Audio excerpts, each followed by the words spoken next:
Bismillahirrahmanirrahim. Assalamualaikum warahmatullahi wabarakatuh.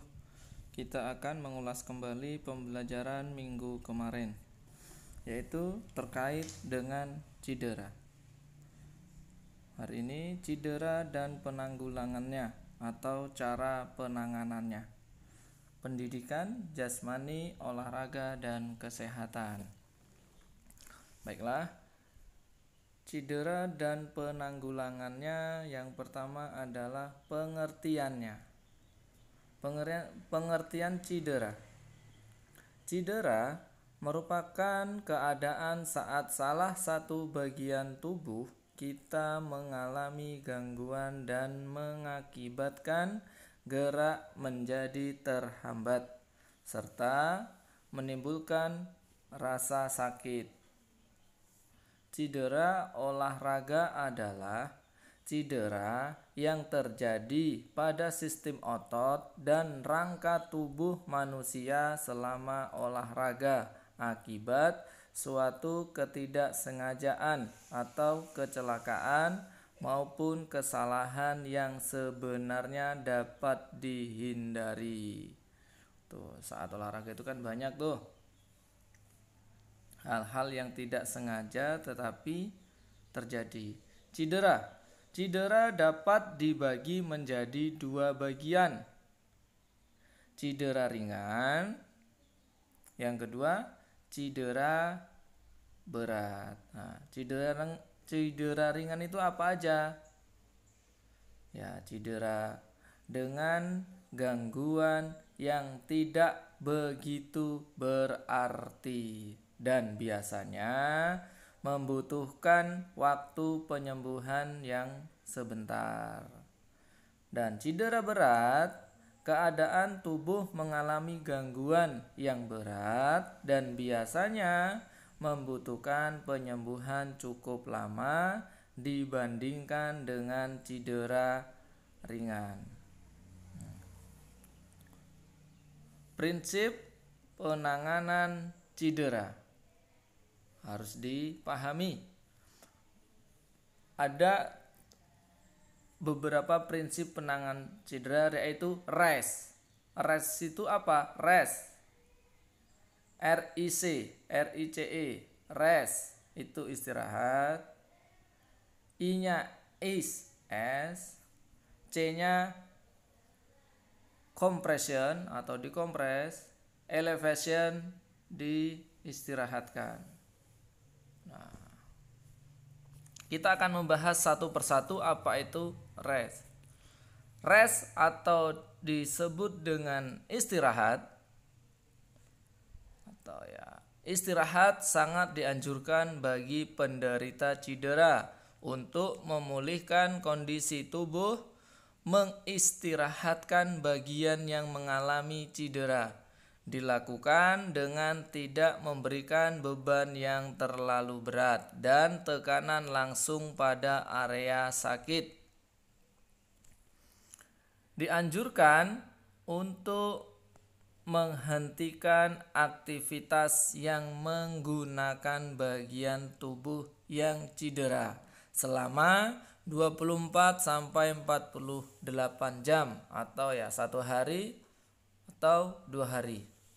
Yang kedua tadi ada is atau pemberian es.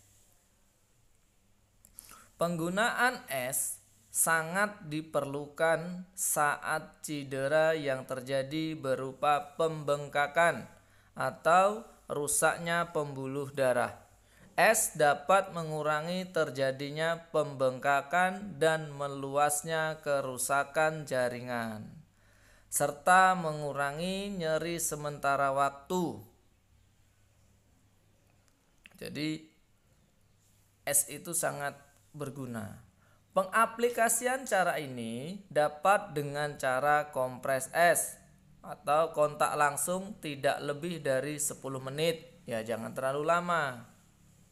Nanti membeku malahan, bentar-bentar diambil. Yang ketiga ada compression atau kompres. Nah, kompres itu dapat dilakukan dengan beberapa cara. Ya, itu tadi dibalut.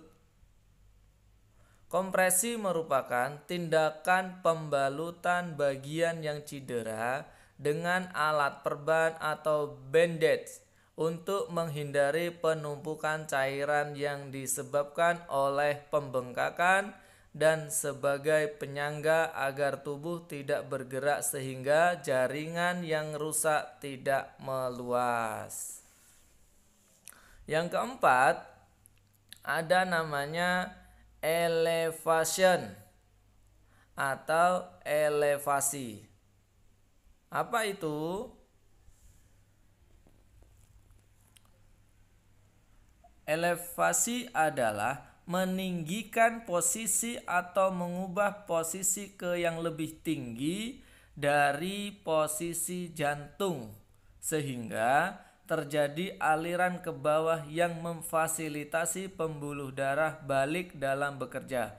Elevasi mempunyai tujuan sebagai fasilitator suplai darah melalui pembuluh darah. Cedera sehari-hari dan cara penanganannya atau cara pengobatannya. Apa itu? Nah, yang pertama ada pendarahan. Ya, kemarin kita sudah menjelaskan pendarahan. Pendarahan adalah keluarnya darah dari tubuh yang disebabkan oleh kerusakan yang terjadi pada tubuh. Pendarahan terjadi karena pecahnya pembuluh darah akibat dari trauma pukulan atau terjatuh. Ya, pukulan atau benturan. Cara menolongnya atau menanggulangi luka pendarahan. Yang pertama atau yang ke-1, tekan tempat pendarahan dengan lembut menggunakan kasa. 2, tekan dipertahankan sampai pendarahan berhenti atau pertolongan lebih lanjut datang. Yang ketiga, bersihkan luka menggunakan cairan antiseptik. Yang keempat, tutup luka menggunakan kasa steril agar terlindung dari kuman. Tuh. Kemudian cedera sehari-hari terkait dengan luka iris. Nah, luka iris ini sering terjadi ya kalau yang sering membantu masak. Luka iris adalah luka yang ditimbulkan oleh goresan atau irisan benda tajam. Apa itu ya? Pisau, silet, parang, dan lainnya. Cara menangani luka iris. 1. Cuci luka menggunakan air mengalir dan keringkan menggunakan tisu bersih.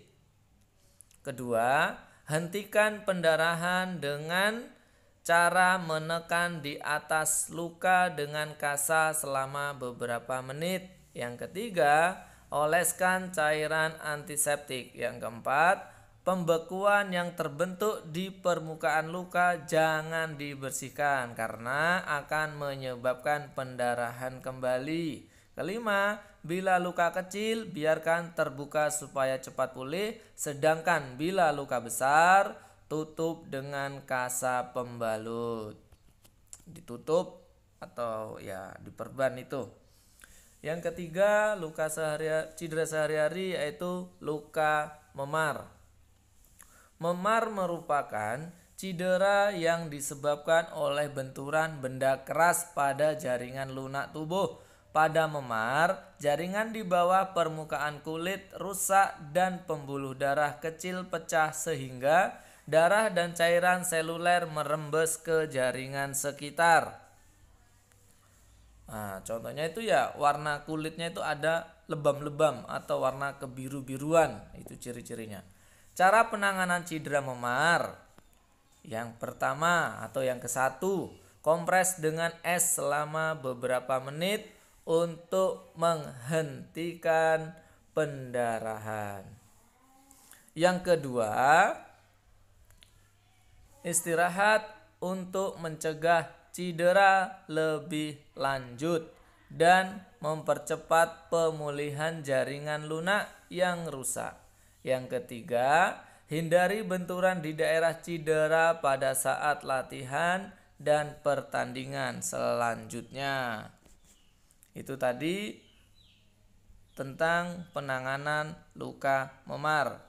Yang berikutnya adalah terkilir atau keseleo. Terkilir atau keseleo adalah suatu cedera yang disebabkan oleh trauma sehingga menyebabkan peregangan atau robekan ligamen jaringan pengikat antara dua persendian tulang.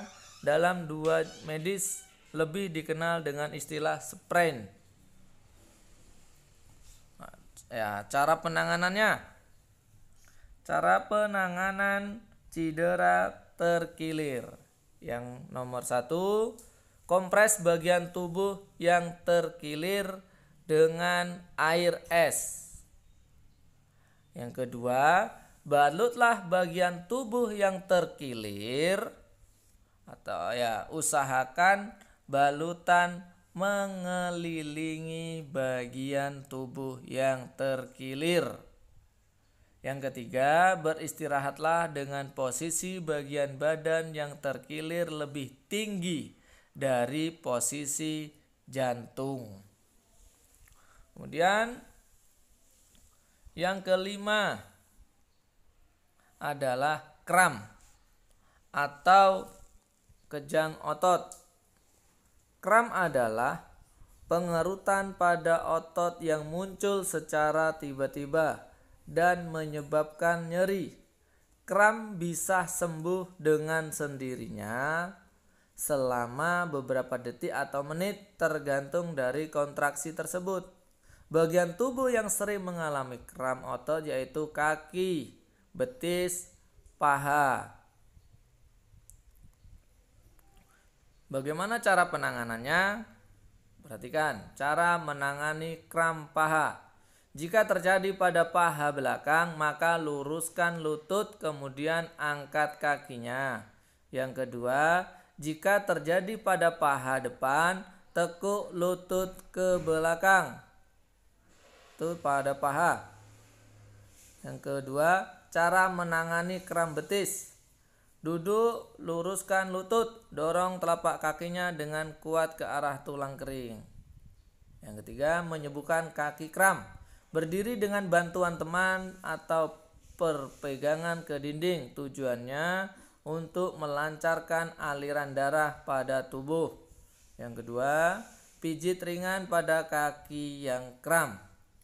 Itu tadi adalah cedera sehari-hari. Silakan kerjakan tugas yang akan diberikan. Perhatikan dengan seksama. Berikut ini ada beberapa tugas yang harus kalian kerjakan. Ada 3 soal. Nanti silakan dikerjakan. Setelah dikerjakan silakan difotokan dan dikirim ke Ustadz, atau besok waktu tatap muka bisa dikumpulkan. Assalamualaikum warahmatullahi wabarakatuh.